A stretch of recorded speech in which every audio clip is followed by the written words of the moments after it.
વિદ્યાર્થી મિત્રો, અભિનવ ક્લાસમાં આપ સર્વેનું હાર્દિક સ્વાગત છે। મિત્રો, આજે આપણે પાછા બંધારણની અંદર ભાગ 4 ભણવાના છે, રાજ્ય નીતિના માર્ગદર્શક સિદ્ધાંત। પણ કેટલા આર્ટિકલ આવશે આમાં? તો કે આમાં આર્ટિકલ આવશે 36 થી લઈ અને 51। પણ ગયા લેક્ચરમાં મેં તમને કંઈક એક પ્રશ્ન પૂછ્યો હતો, ગુડ ગવર્નન્સ ડે કયા મહાનુભાવની યાદમાં ઉજવવામાં આવે છે અને કઈ તારીખે? તો 11 જેટલા મિત્રોએ આના સાચા જવાબ આપ્યા છે। કોની યાદમાં ઉજવાય? આપણા ભૂતપૂર્વ ભારત રત્ન વડાપ્રધાન અટલ બિહારી વાજપેયી। કઈ તારીખે? 25 ડિસેમ્બર। તો મિત્રો, એ 11 મિત્રોના નામ છે એ આપણે પહેલાં જોઈ લઈએ કે કોણ કોણ છે। એમાં પરમાર રવિરાજ, હાર્દિક ચૌહાણ, ગુલામ મોહસિન, શક્તિસિંહ સિંધવ, ભોયરાજ સચિન, હાર્દિક કાનાણી, કાંતિ માળી, વાલજી નાકિયા, પૃથા, પટેલ અલ્પેશ અને પિંકલ મહેરા। ખૂબ ખૂબ ધન્યવાદ મિત્રો કે તમે બધા મહેનત કરો છો ને, એ અમારા માટે પ્રાણવાયુ સમાન છે। તમારો પ્રતિસાદ અમને ઓક્સિજન પૂરો પાડે છે, નહીતર સાહેબ અમારે તકલીફ પડી જાય એમ। તો મિત્રો, વધારે બીજી કાંઈ ચર્ચા ન કરતા સીધા આપણે ભાગ 4માં જઈએ। ગયા લેક્ચરમાં આર્ટિકલ 40 સુધી ભણ્યા હતા, ગ્રામ પંચાયતની જોગવાઈ। આજે આપણે શરૂઆત કરવાના છીએ આર્ટિકલ 41। ખૂબ અગત્યનો આર્ટિકલ છે, યાદ રાખજો। શું કહે છે આમાં? તો કે અમુક પરિસ્થિતિમાં રોજગારી, શિક્ષણ અને સહાય મેળવવાનો અધિકાર।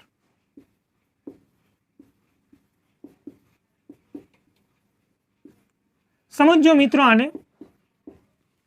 પહેલા તો વ્યવસ્થિત આર્ટિકલને વાંચો। શું કીધું છે? અમુક પરિસ્થિતિમાં રોજગારી, શિક્ષણ અને સહાય મેળવવાનો અધિકાર। પણ મિત્રો, અહીંયા એક શબ્દ આવ્યો, અમુક પરિસ્થિતિ। કઈ પરિસ્થિતિ? એમાં શું આવે? તો આપણે આમાં 3 વસ્તુ યાદ રાખશું। એક તો આવે વૃદ્ધાવસ્થા, બીજું આવે અપંગતા અને ત્રીજું આવશે બીમારી। તમે બેરોજગારી પણ આની અંદર એડ કરી શકો। તો આ બધી જે પરિસ્થિતિ છે, અમુક પરિસ્થિતિનો અર્થ શું સમજવાનો? વૃદ્ધાવસ્થા, અપંગતા, બીમારી, બેરોજગારી। આવી પરિસ્થિતિમાં તમને રોજગારી, શિક્ષણ અને સહાય મેળવવાનો અધિકાર રહેશે।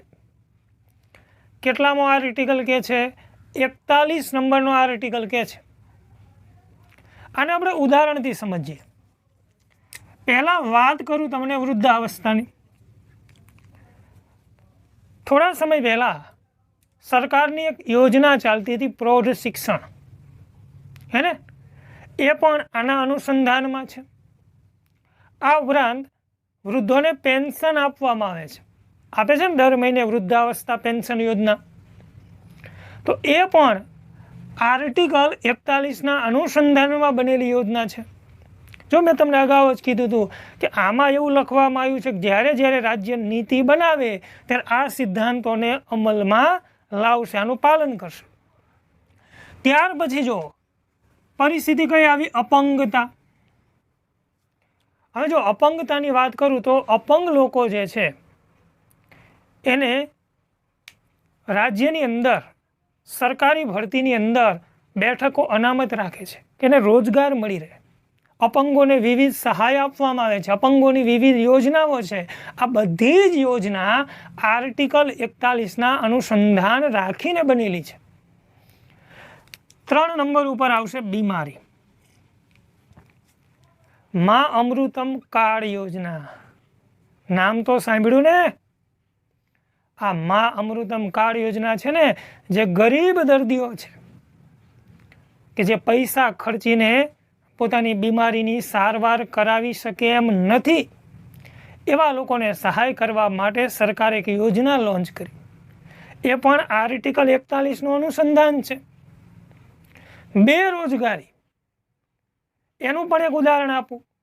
મનરેગા યોજના, 100 દિવસની કામની ગેરંટી.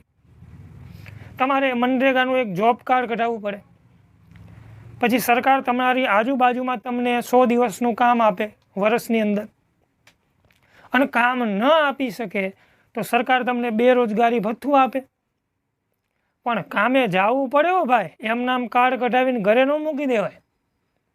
ઘણા બધા કાર્ડ કઢાવી આવે હોંશે હોંશે, પછી ઓર્ડર આવે કે ભાઈ આજે આપણે ગામમાં ગટર ખોદવાની છે, મનરેગાના બધા મજૂરો આવજો. અને આ કે ભાઈ ગટર ખોદે? ભાઈના પપ્પાએ ખોદે છે એને. એટલા માટે સરકાર તો કામ આપે પણ તમારે જવું પડે. કોઈ કામ નાનું હોતું નથી, આ મગજમાં રાખજો.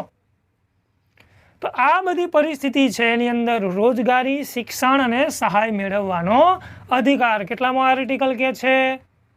41 નંબરનો આર્ટિકલ. ચાલો મિત્રો આગળ વધતા જઈએ, અને હવે ભણશો આપણે આર્ટિકલ નંબર 42. શું કહે છે? રાજ્ય કામ અંગે યોગ્ય પરિસ્થિતિનું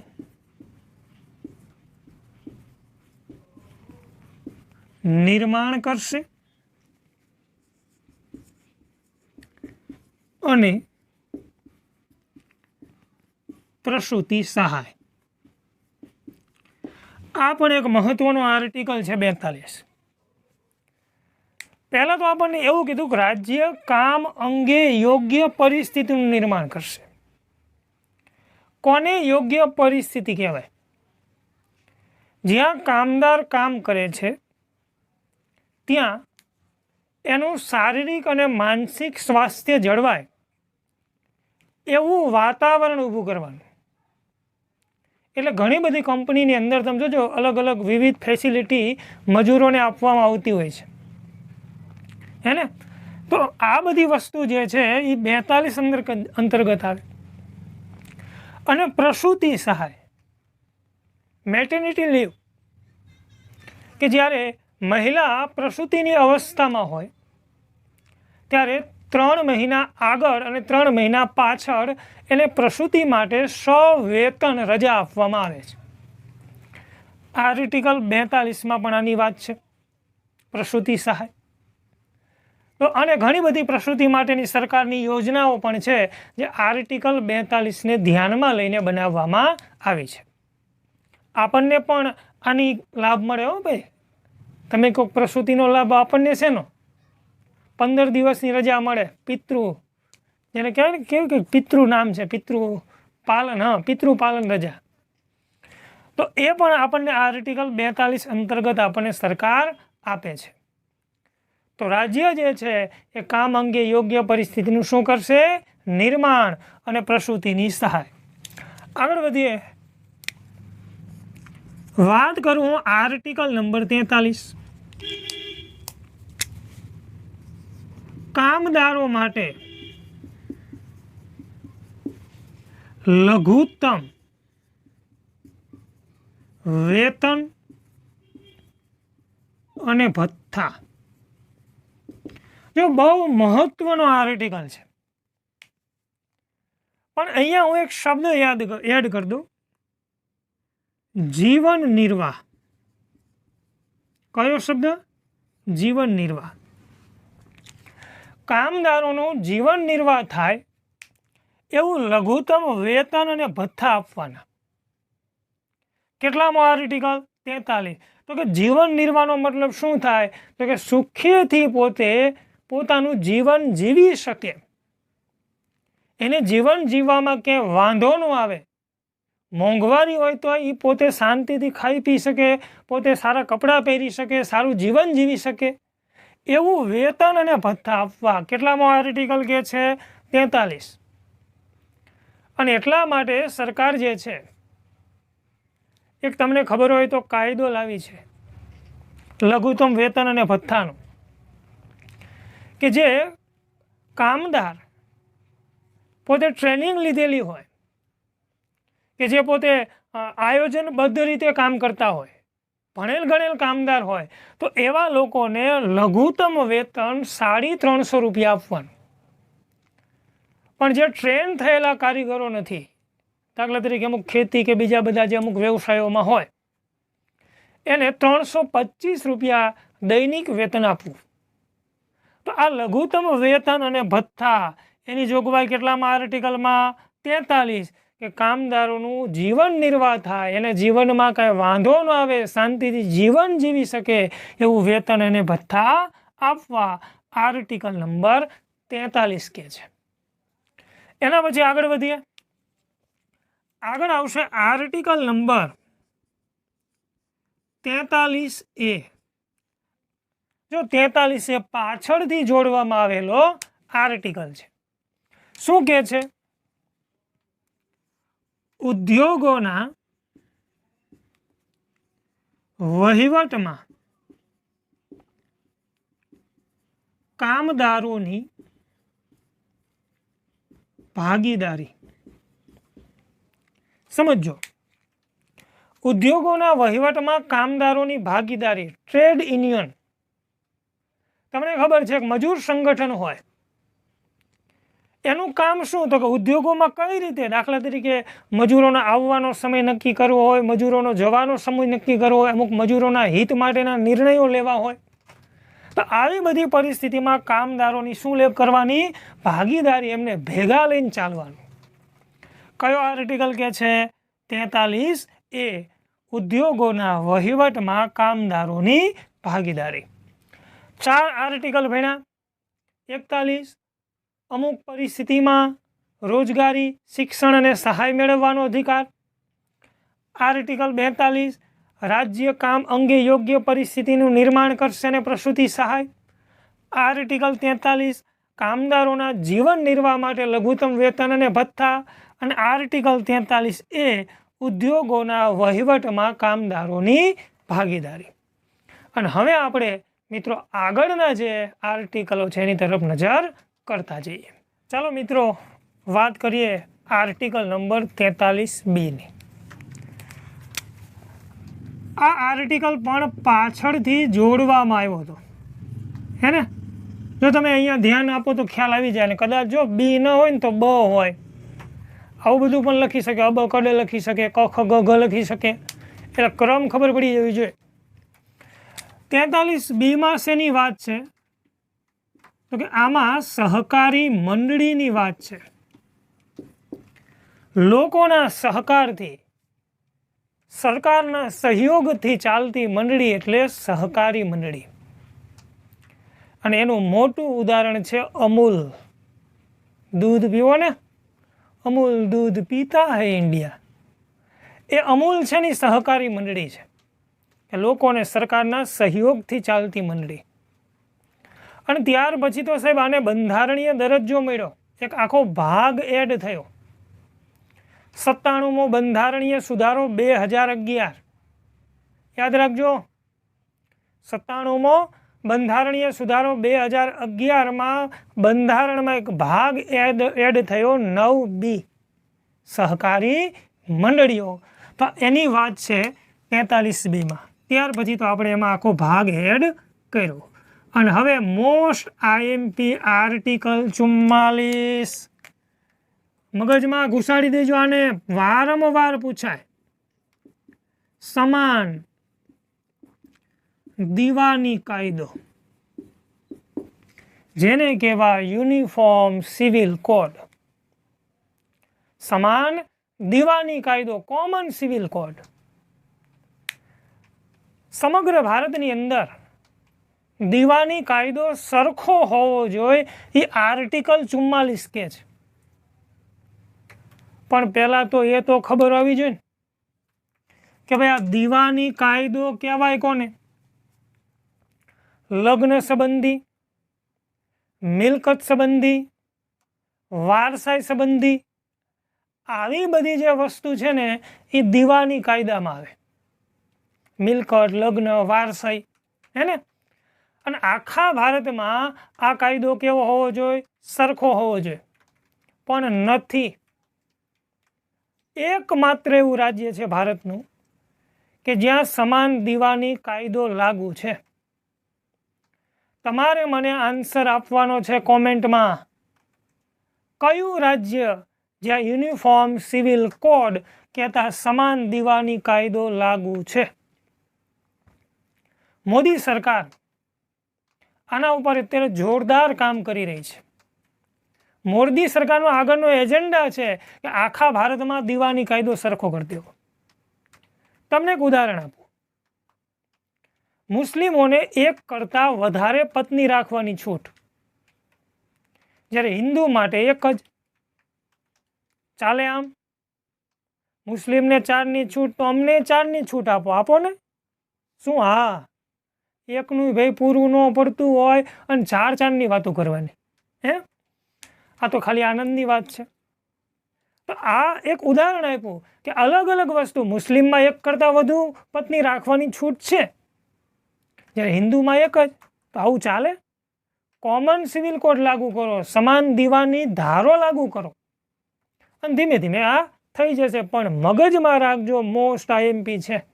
શું? સમાન દીવાની કાયદો. કેટલામો આર્ટિકલ? 44. અને હવે વાત કરું આવો ને આવો અગત્યનો આર્ટિકલ 45. શું કે છે? તો કે 6 વર્ષથી નાના બાળકોની કાળજી અને પાછું શિક્ષણ. બોલો, કેટલી ઉંમર કીધી છે ભાઈ? 6 વર્ષથી નાના બાળકો, એની શું લેવાની? કાળજી અને શિક્ષણ. ટૂંકમાં તમને કહું ને તો અહીંયા બાલ મંદિરની જોગવાઈ કરી છે. તમે બધા બાલ મંદિરમાં ગયા હશો, ભણવા નહીં, નાસ્તો કરવા. નાસ્તો કરીને ઘરે. પણ હવે તો આરી બાલ મંદિરની વ્યાખ્યા જ ફેરવી નાખી. હજુ બિચારું જો નાનું ઉગીને ઊભું થયું હોય ત્યાં એને ABCD ઘૂંટાવે બાલ મંદિરમાં. થાય ને? જ્યારે આપણે બધા તો નાસ્તો કરીને ઘરે આવતા રહેતા હતા. એકડાને ABCD પહેલાં ધોરણમાં આવતું થતું ને.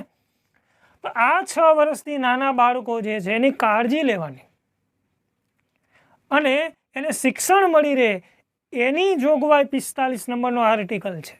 અને આના જ સંદર્ભમાં આર્ટિકલ 2નો 86મો બંધારણીય સુધારો 2002માં કયો આર્ટિકલ?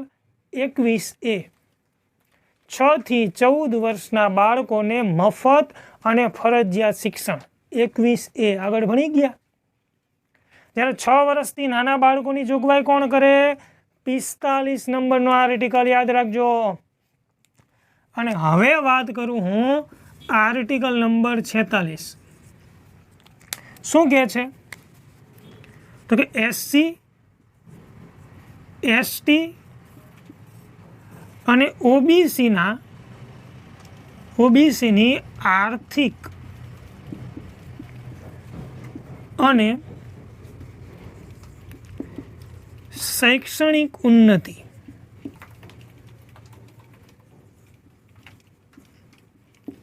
જો મિત્રો, ભારતની અંદર જે પાછળ રહી ગયેલો વર્ગ છે, અનુસૂચિત જાતિ, અનુસૂચિત જનજાતિ, OBC કે બક્ષી પંચ, આ બધા જે વર્ગો છે એની આર્થિક અને શૈક્ષણિક ઉન્નતિ થાય એવા પ્રયાસો રાજ્ય કરશે. અને અગાઉ આપણે 3જા ભાગમાં ભણી ગયા કે SC, ST અને OBC જે છે એને રોજગાર અને શિક્ષણમાં બેઠકો શું મળે છે? અનામત મળે છે. તો એ જ વસ્તુ અહીંયા પાછી કીધી છે કે આ જે પાછળ રહી ગયેલો વર્ગ છે, શૈક્ષણિક રીતે, આર્થિક રીતે એની ઉન્નતિ થાય એનો આર્થિક અને શૈક્ષણિક વિકાસ થાય એવા પ્રયત્નો રાજ્યે કરવાના છે. કેટલામો આર્ટિકલ કે છે? 46. અને હવે વાત કરું આર્ટિકલ નંબર 47. શું કે છે? તો કે માદક પીણા પર પ્રતિબંધ, કે તમે આને કહી શકો દારૂબંધી. મેં આપણે પ્રશ્ન પણ એક પૂછી લીધો તો આનો યાદ છે ને, કુમારપાળવાળો. અને પોષણનું સ્તર ઊંચું લાવવું. જો મજાનો આર્ટિકલ 47. માદક દ્રવ્યો, ગાંજો, ચરસ, દારૂ, નશીલા પદાર્થો, એના ઉપર પ્રતિબંધ મૂકે છે. કેમ? તો આનાથી માણસનું પતન થાય, ઉન્નતિ નહીં. એટલે ગુજરાતની અંદર જો દારૂબંધી છે, કેટલામો આર્ટિકલ દારૂબંધીનો? 47. સરકારને લાગ્યું, ગુજરાત સરકારને, કે ભાઈ આપણે અહીંયા દારૂબંધી રાખો. જ્યારે તમે અમુક રાજ્યમાં જાઓ, દાખલા તરીકે રાજસ્થાન, તો એ દારૂબંધી નથી. શું કામ? તો કે બિચારા ભલે ને પીતા, મજા કરે, હે ને? પણ તમને ખબર છે ગુજરાતમાં દારૂબંધી છે ને, તો વધારેમાં વધારે દારૂ ગુજરાત પી જાય, છાનું માનું પી જાય ને. તો દારૂબંધી, માદક પીણા ઉપર પ્રતિબંધ, કેટલામો આર્ટિકલ? 47. પણ તમે કહેશો કે આ બીજું શું આવ્યું પાછું? પોષણનું સ્તર ઊંચું લાવવું. ભારતની અંદર ઘણા બધા બાળકો કુપોષણનો શિકાર છે. ગરીબ ઘર હોય એટલે એને જે પોષણ મળવું જેવું ન મળે, એટલે એનો શારીરિક વિકાસ એ રીતનો નથી થઈ શકતો. તો સરકાર અત્યારે તમને ખબર છે ને, એક પોષણ સપ્તાહ પણ ઉજવે ને. બાલ મંદિરમાં બાલ ભોગ આપે, શીરાના પેકેટ આપે. કેમ? પોષણનું સ્તર ઊંચું આવે. પણ આ કોની વાત છે? બાળકોને. હો, આ તમે જઈને બાલ મંદિરમાં ઉભા રહો, અમને એક શીરાનું પેકેટ આપો, મારે થોડુંક પોષણની જરૂર છે, નો મળે એને ભાઈ. આ બાળકોની વાત છે, એનું પોષણનું સ્તર ઊંચું લાવવું. તો આ માદક પીણા ઉપર પ્રતિબંધ અને પોષણનું સ્તર ઊંચું લાવવું કહેતા જે યુવા અવસ્થા હોય, વૃદ્ધ હોય, એની પણ વાત છે કે એનું પણ આરોગ્ય જળવાય, પોષણ જળવાય એવું કામ કરવાનું. અને મિત્રો આગળ વાત કરું આર્ટિકલ નંબર 48. શું કહે છે? ખેતી અને પશુપાલન તથા ગૌ હત્યા પર પ્રતિબંધ. જો આ પૂછાય એવો આર્ટિકલ, રાજ્ય સરકાર ખેતી અને પશુપાલનનો વિકાસ થાય એવું કામ કરશે. ખેડૂતો વૈજ્ઞાનિક ઢબથી ખેતી કરે, ખેડૂતોને સારા બિયારણ મળે, દવા મળે, એવો રાજ્ય સરકાર પ્રયત્ન કરશે. ખેડૂતોને આધુનિક ખેતીની ટ્રેનિંગ મળે એવા સરકાર પ્રયત્ન કરશે. અને પશુપાલનનો પણ વિકાસ થાય એવા પ્રયત્નો સરકાર કરશે. એની જોગવાઈ આર્ટિકલ 48માં છે. અને પાછું મેં અહીંયા લખ્યું ગૌ હત્યા પર પ્રતિબંધ, કહેતા દૂધાળા પશુના વધ ઉપર પ્રતિબંધ. જે પશુ દૂધ આપતું હોય એનો વધ નહીં કરવાનો, હે ને? એની વાત છે. ગૌ હત્યા ઉપર પ્રતિબંધની વાત છે. કેટલામાં આર્ટિકલમાં? 48. ખેતી અને પશુપાલનનો વિકાસ. પરંતુ અહીંયા ગૌ હત્યા ઉપર કહેતા દૂધાળા પશુના વધ ઉપર શું મૂક્યું? પ્રતિબંધ મૂક્યો છે. તો અહીંયા મિત્રો આપણે આર્ટિકલ 48 સુધી જોયું. ઉતરે મગજમાં? આર્ટિકલ 43B સહકારી મંડળીઓ, આર્ટિકલ 44 યુનિફોર્મ સિવિલ કોડ કહેતા સમાન દીવાની ધારો, આર્ટિકલ 45 6 વર્ષથી નાના બાળકોની કાળજી અને શિક્ષણ, આર્ટિકલ 46 SC ST OBCનો આર્થિક અને શૈક્ષણિક વિકાસ, 47માં માદક પીણા ઉપર પ્રતિબંધ કહેતા દારૂબંધી અને પોષણનું સ્તર ઊંચું લાવવું, 48માં ખેતી અને પશુપાલનનો વિકાસ કરશે અને ગૌ હત્યા કહેતા દૂધાળા પશુના વધ ઉપર પ્રતિબંધ મૂકશે. અને હવે જે બાકીના આર્ટિકલો વધ્યા એ આપણે ભણતા જઈએ. ચાલો વાત કરીએ આગળ મિત્રો. આર્ટિકલ 48A શું કહે છે? તો કે પર્યાવરણનું જતન. એની વાત આપણને આર્ટિકલ 48A માં કરવામાં આવી છે. આપણા જંગલ હોય, પશુ પક્ષી હોય, એનું જતન કરવું એ આપણી એક તો ફરજ છે. તો સાથે સાથે આને આર્ટિકલ 48A માં પણ જોગવાઈ કરી કે રાજ્ય એવા પગલાં ભરશે જેનાથી પર્યાવરણનું શું થાય? જતન થાય. અને એનું મોટું ઉદાહરણ આપણી નજર સામે છે અભયારણ્ય, નેશનલ પાર્ક, કે જેનો હેતુ પશુ પંખી એનું રક્ષણ થાય, જંગલનું રક્ષણ થાય એવો છે. અલગ અલગ પશુઓના રક્ષણ માટે તમને ખબર હોય તો હાથી પરિયોજના આવી હતી, ટાઈગર પ્રોજેક્ટ આવ્યો હતો. તો આ બધી જે વસ્તુ છે એ આર્ટિકલ 48A ને ધ્યાનમાં લઈ અને સરકાર યોજનાઓ ઘડતી હોય છે, અભયારણ્યો જાહેર કરતી હોય છે. તો 48A માં શું આવ્યું?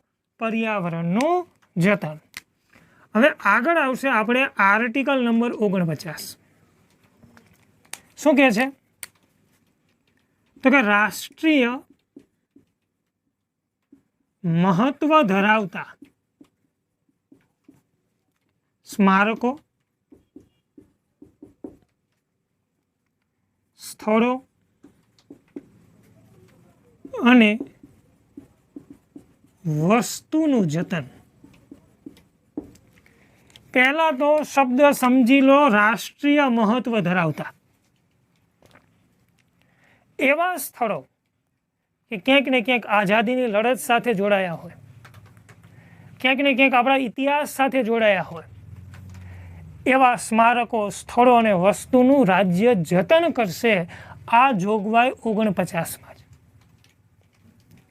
અને તમને ખ્યાલ છે કે અલગ અલગ જે મ્યુઝિયમો બનાવવામાં આવે અને આપણી જે સાંસ્કૃતિક ધરોહરને સાચવવામાં આવે છે, પાટણની રાણકી વાવ હોય કે આગ્રાનો તાજમહેલ હોય, સાહેબ એનું જતન કરવામાં આવે છે ને સરકાર દ્વારા.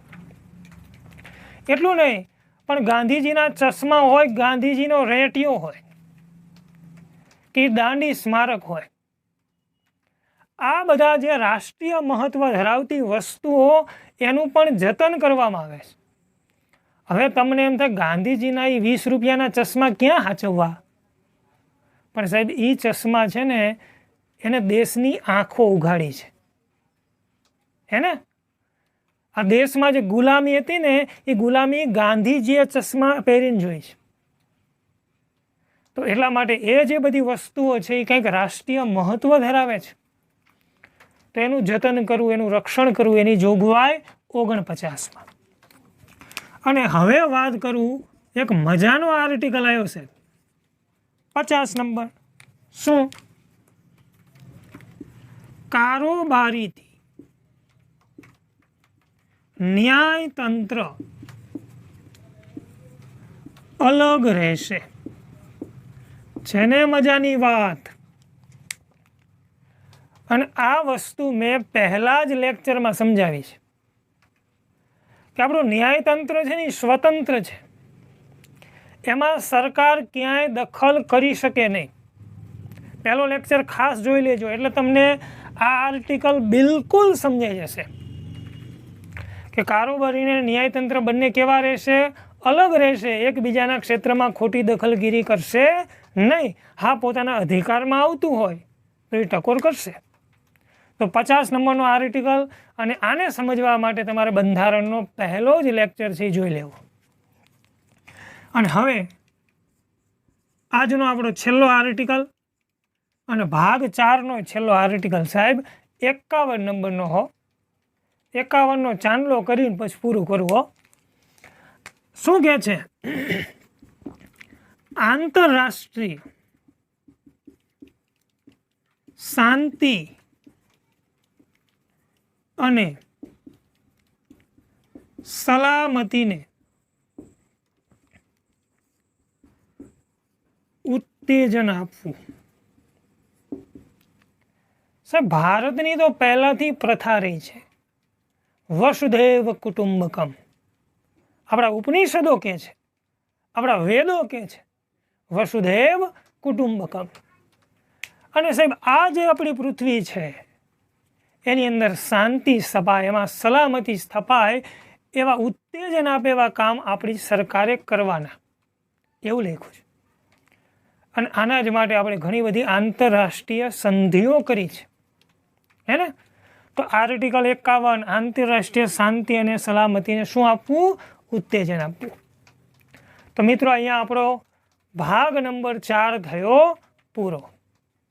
મને આશા છે કે આર્ટિકલ 36થી લઈ 51 સુધી કમ્પ્લીટ તમારે તૈયાર થઈ ગયા હશે, હે ને. અને છતાંય મિત્રો તમને ક્યાંય ન સમજાય તો ચિંતા ન કરતા, તમારે મને જે એક નાનકડો મેસેજ કરી દેવાનો કે મને કંઈ સમજાણું નહીં, હું તમને થોડીક વિગતવાર ચર્ચા કરી દઈશ. પછી ઘણી બધી વાર એવું બનતું હોય કે વિદ્યાર્થીઓને એમ થાય કોમેન્ટ બોક્સની અંદર તો કોમેન્ટ લખી નાખે, પણ ઘણીવાર ઉત્તર દેવામાં થોડું ઘણું વહેલું મોડું થતું હોય. તો એક કામ કરજો મિત્રો, આજે તમને હું વોટ્સએપ નંબર આપું છું, એની અંદર તમારે તમારું નામ, સિટી અથવા આજુબાજુ જે ગામ હોય, જિલ્લો હોય, એનું નામ લખી અને પછી તમારો જે કાંઈ પ્રશ્ન હોય એ મને મોકલવાનો. હું જ્યારે ફ્રી હશું ત્યારે એનો તમને ટાઈમે આન્સર મળી જશે. તો વોટ્સએપ નંબર લખી લેજો મિત્રો, 8980 39 33 30. આમ તો કોઈ નંબર ન દેવાય, ખોટા ખોટા તમે પાછા મિસ કોલ મારો. પણ આ તો સાહેબ તમારા માટે એમ થયું કે ભાઈ ભલે ને કંઈક છોકરાનું સારું થતું હોય તો આપણે શું વાંધો છે. તો 8980 39 33 30 આ વોટ્સએપ નંબર છે, એની અંદર તમારે વોટ્સએપ કરી દેવાનો, તમને તમારો આન્સર મળી જશે. તો ચાલો મિત્રો, ફરી વખત આપણે બંધારણની અંદર ભાગ 4 એમાં મળશું. ત્યાં સુધી જય હિન્દ, જય ભારત.